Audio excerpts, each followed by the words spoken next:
there. Subscribe to my channel. And also press this bell icon. Saudara-saudaraku yang terkasih di dalam Tuhan, banyak sekali komentar-komentar di video saya yang berbicara tentang Israel, teman-teman. Banyak yang mengatakan bahwa Israel itu adalah bangsa penjajah. Israel itu sudah merampok tanah-tanah di sekitarnya, termasuk Palestina. Mindset tentang Israel di bangsa Indonesia itu sangat-sangat tidak sesuai dengan fakta, teman-teman. Mengapa saya katakan tidak sesuai dengan fakta? Karena mereka tidak tahu sejarah tentang Israel yang sudah dibukakan di dalam Alkitab, yang sudah dikanonkan, sudah diberitahukan oleh Allah tentang bagaimana Israel sampai kepada akhir zaman. Memang Israel adalah bangsa yang sangat-sangat unik, teman-teman. Bangsa pilihan Allah. Bagaimana sejarah Israel sehingga saya berani mengatakan bahwa Israel itu bukan penjajah dan bukan perampok. Saksikan video ini sampai selesai. Tuhan Yesus memberkati kita semua. Dengan memperhatikan tanda-tanda zaman saat ini, rasanya saya harus membuat konten ini, teman-teman.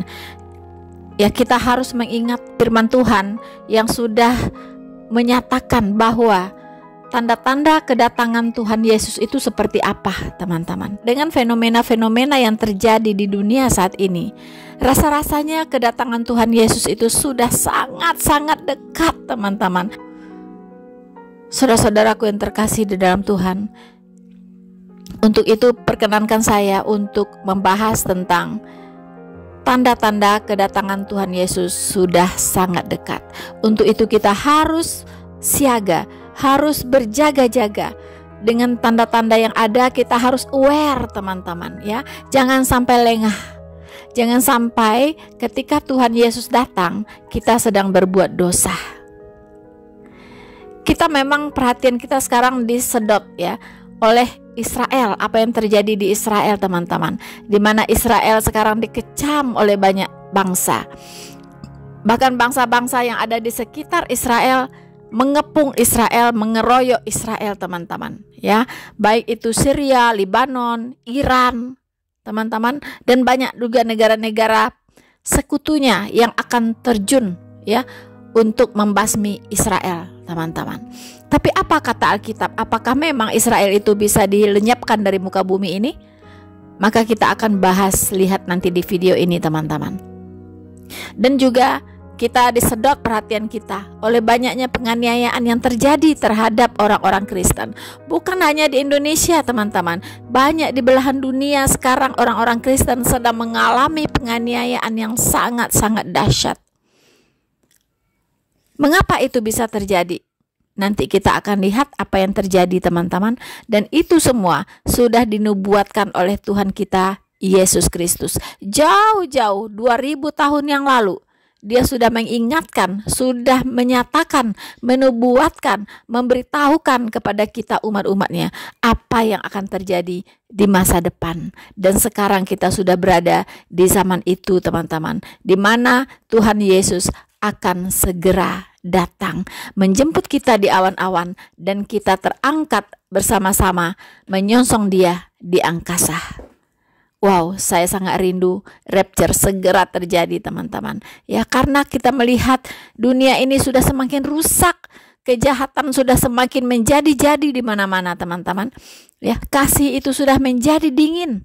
Ya, orang lebih suka sekarang berantem, teman-teman, daripada menciptakan kedamaian. Apakah Anda mengetahui kedatangan Yesus? Jika tidak, mengapa? Yesus berkata, "Hati-hatilah dan berjaga-jagalah, sebab kamu tidak tahu bila manakah waktunya tiba." Tapi tahukah Anda tanda-tanda apa yang harus dicari? Banyak dari tanda-tanda itu hadir hari ini. Dan ketika Anda memberitakannya kepada orang yang tidak percaya, ada kemungkinan besar mereka akan menjadi orang percaya juga. Dan Anda tahu tidak ada hadiah yang lebih besar yang dapat Anda berikan daripada memperkenalkan seseorang kepada Yesus. Tanda akhir zaman yang telah dinubuatkan dalam Alkitab. Tanda pertama, Israel kembali ke tanah airnya. Pada tahun 70 Masehi, tentara Romawi menumpas pemberontakan Yahudi, menjarah Yerusalem, dan menghancurkan kuil. Kemudian, mereka membawa orang-orang Yahudi ke sudut terjauh kekaisaran untuk melayani sebagai budak. Pada tahun-tahun berikutnya, mereka mencoba untuk menghancurkan setiap jejak bangsa Israel. Mereka bahkan menamai tanah Palestina untuk menghormati musuh historis Israel, orang Filistin. Roma ingin menghapus Israel dari sejarah. Dan, seperti yang diketahui oleh siapapun yang memahami sejarah, kapan Roma kuno memutuskan untuk melakukan sesuatu, biasanya berhasil. Untungnya, Tuhan punya rencana lain. Ribuan tahun yang lalu, Dia menubuatkan pengasingan panjang umatnya. Dia berjanji untuk memanggil mereka dari antara bangsa-bangsa. Sesungguhnya, aku akan mengumpulkan mereka dari segala negeri, kemana aku mencerai-beraikan mereka karena murkaku, kehangatan amarahku, dan gusarku yang besar. Dan aku akan mengembalikan mereka ke tempat ini dan akan membuat mereka diam dengan tentram. Dia berjanji untuk menyambut orang Yahudi yang pulang dari negeri tempat mereka tercerai-berai, dan dia berjanji untuk mengembalikan mereka ke tanah Israel dari negeri-negeri yang jauh. Kitab menjelaskan, Mesias akan datang segera setelah pemulihan Israel. Sebab sesungguhnya waktunya akan datang. Demikianlah firman Tuhan, bahwa aku akan memulihkan keadaan umatku Israel dan Yehuda, firman Tuhan, dan aku akan mengembalikan mereka ke negeri yang telah kuberikan kepada nenek moyang mereka, dan mereka akan memilikinya. Jadi saudara-saudaraku yang terkasih di dalam Tuhan dimanapun Anda berada, kita sudah tahu dari firman Tuhan bahwa Israel yang sudah dipencarkan oleh Tuhan ke seluruh penjuru bumi karena dia menolak Mesiasnya, teman-teman. Jadi Tuhan jadi murka, marah kepada bangsa Israel. Dan ketika Tuhan Yesus disalibkan, mereka berkata, biarlah darahnya ditanggungkan oleh anak cucu kami. Salibkan dia. Teman-teman, Tuhan marah kepada bangsa Israel, sehingga mereka dipencarkan ke seluruh bumi, dan mereka ditolak di mana-mana, dan mereka banyak yang mati dibunuh di negara-negara bangsa lain, teman-teman. Itulah upah yang diterima oleh bangsa Israel karena perbuatannya menolak Sang Mesias yang adalah juru selamat dan Allahnya, teman-teman. Tapi Tuhan terikat janji dengan bangsa Israel, bahwa Allah berjanji akan kembali membawa mereka pulang ke tanah airnya, teman-teman. Dan sekarang banyak orang yang tidak tahu sejarah, teman-teman. Mereka mengira bahwa bangsa Israel sudah merampok. Mereka tidak tahu bahwa bangsa Israel dibawa oleh tangan Tuhan kembali memiliki tanah-tanah yang dulu dimiliki oleh nenek moyang mereka, yang diberikan langsung oleh Allah sendiri, teman-teman. Jadi tidak ada kekuatan apapun yang bisa menghalangi Israel untuk kembali memiliki tanah milik mereka yang diberikan oleh Allah sendiri kepada nenek moyang mereka, Abraham, Ishak, dan Yakub. Tanda kedua, orang-orang Yahudi kembali ke Yerusalem.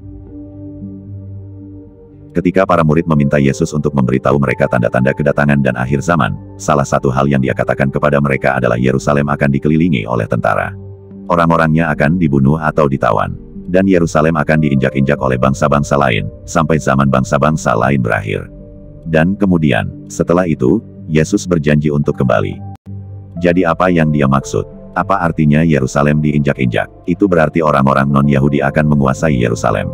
Tetapi, ketika orang-orang Yahudi kembali menguasai Yerusalem, maka akhir zaman itu akan datang.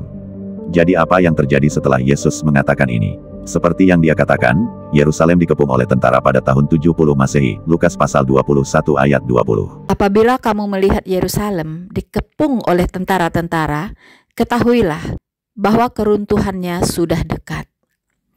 Titus dan legiun Romawi menjarah Yerusalem, menghancurkan kuil, dan membawa orang-orang pergi sebagai budak. Ketika ini terjadi, orang-orang Yahudi kalah menguasai Yerusalem, dan zaman bangsa-bangsa lain dimulai. Selama berabad-abad setelahnya, raja dan kerajaan asing memegang kendali penuh atas bukit Bait Suci dan kota tua Yerusalem. Pertama orang Romawi, lalu Bizantium, Khilafah, tentara salib, Mamluk, Ottoman, Inggris, dan orang Yordania. Kemudian, pada Juni tahun 1967, perang 6 hari berakhir dengan Israel memegang kendali penuh atas Yerusalem dan bukit Bait Suci. Menurut Yesus, ini adalah salah satu tanda utama yang harus dicari orang Kristen. Itu artinya Yesus akan segera datang. Sejak Israel merebut kembali kota pada tahun 1967, Sesungguhnya, aku membuat Yerusalem menjadi pasu yang menyebabkan segala bangsa di sekeliling menjadi pening. Juga Yehuda akan mengalami kesusahan ketika Yerusalem dikepung. Maka pada waktu itu, aku berikhtiar untuk memusnahkan segala bangsa yang menyerang Yerusalem. perjuangan atas proses perdamaian di Timur Tengah adalah nomor satu prioritas diplomat dunia, dan pembagian Yerusalem menjadi pusat pembicaraan tentang tanah untuk perdamaian. Dengan ancaman Perang Dunia Ketiga, membayangi setiap keputusan untuk membangun kembali pemukiman Yahudi atau memperluas kendali Israel, kota Yerusalem tidak meragukan beban bagi dunia. Kami datang untuk mengharapkannya, tapi ini tidak seperti biasanya. Sampai generasi ini, Yerusalem bukanlah beban bagi dunia. Faktanya, sebelum tahun 1948, para pemimpin dunia jarang menyebutkannya. Inilah sebabnya mengapa kontrol Yahudi atas Yerusalem adalah tanda utama yang menandai segera kembalinya Yesus. Seperti bangsa Israel modern, itu adalah tanda yang unik bagi generasi kita.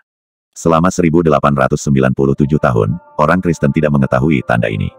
Orang Yahudi tidak menguasai Yerusalem. Selama 1897 tahun, raja dan kerajaan asing memerintah Yerusalem. Tapi hari ini, Israel menguasai Yerusalem, dan Yesus berkata ketika Anda melihat itu terjadi, Anda dapat mengetahui bahwa Dia ada di depan pintu, siap untuk kembali. Israel dengan pasukan yang sangat hebat. Dalam penglihatan surgawi, Nabi Yehezkiel melihat orang-orang Yahudi hidup kembali, dan berdiri menjadi pasukan yang sangat besar. Yehezkiel pasal 37 ayat 10. Lalu aku bernubuat seperti diperintahkannya kepadaku, dan nafas hidup itu masuk di dalam mereka, sehingga mereka hidup kembali. Mereka menjejakkan kakinya, suatu tentara yang sangat besar. Jadi kapan ini akan terjadi? Kapan Alkitab mengatakan Israel akan muncul sebagai kekuatan militer dunia dengan tentara yang sangat hebat? Alkitab mengatakan itu akan terjadi, ketika umat Tuhan dikumpulkan kembali di negeri itu, tepat sebelum Mesias kembali. Ketika orang-orang Yahudi telah dibawa kembali dari bangsa-bangsa di mana mereka dicerai-beraikan, dan tanah Israel diberikan oleh Allah sendiri. Yehezkiel pasal 11 ayat 17. Oleh sebab itu katakanlah, beginilah firman Tuhan Allah, aku akan menghimpunkan kamu dari bangsa-bangsa, dan mengumpulkan kamu dari negeri-negeri di mana kamu berserak, dan aku akan memberikan kamu tanah Israel. Dan tentu saja, kita sudah tahu dari para nabi bahwa ini akan terjadi di akhir zaman. Apakah kita melihat itu hari ini? Apakah Israel kekuatan militer dunia dengan kekuatan yang luar biasa, dengan tentara yang hebat? Tentu itu yang terjadi saat ini. Berapa peluang Israel memenangkan 4 perang dalam 25 tahun? Itu hampir tidak retak 100 negara teratas dalam hal populasi, tetapi peringkat militernya secara konsisten antara yang paling kuat di dunia, dengan luas seluruh wilayah negara kurang dari 13.000 mil persegi, kira-kira seukuran New Jersey. Luasnya kurang dari 1/11% dari daratan negara-negara sekitarnya, yang ingin menghancurkannya. Apakah ini terdengar seperti resep untuk pasukan yang sangat hebat? Tidak, tapi itulah tepatnya Angkatan Pertahanan Israel, IDF. Dikelilingi di semua sisi, sebuah negara baru tanpa militer formal, muncul menang dalam perang multifront pada tahun 1948. Dengan persiapan Suriah, Yordania, dan Mesir untuk perang, Israel menyerang lebih dulu pada tahun 1967. Hasilnya mereka mencapai kemenangan luar biasa hanya dalam 6 hari. Terperangkap secara mengejutkan di Yom Kippur pada tahun 1973, musuh-musuhnya hampir menguasai setengah wilayah Israel dalam waktu 48 jam. Tetapi Israel dengan cepat memenangkan kembali semua wilayah yang hilang pada awal perang, dan dunia menengahi gencatan senjata dengan Israel di gerbang Kairo dan Damaskus. Melawan segala rintangan, Israel selalu keluar di atas. Israel sebuah negara dengan populasi hanya 8 juta. Israel sebuah negara yang berbatasan dengan negara-negara musuh yang jumlah penduduknya mencapai 116 juta jiwa. Israel sebuah negara yang dibangun di atas gurun pasir. Namun terlepas dari itu semua, Israel berkembang pesat. Apakah Anda pernah bertanya-tanya mengapa bisa seperti itu? Tuhan berjanji untuk bangkitkan Israel di akhir zaman, Yesaya pasal 11 ayat 12. Ia akan menaikkan suatu panji-panji bagi bangsa-bangsa, akan mengumpulkan orang-orang Israel yang terbuang, dan akan menghimpunkan orang-orang Yehuda yang terserak dari keempat penjuru bumi. Dalam waktu kurang dari 1 abad, Israel telah berubah dari orang-orang tanpa rumah, menjadi salah satu negara dengan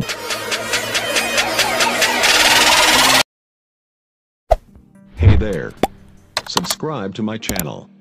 And also press this bell icon.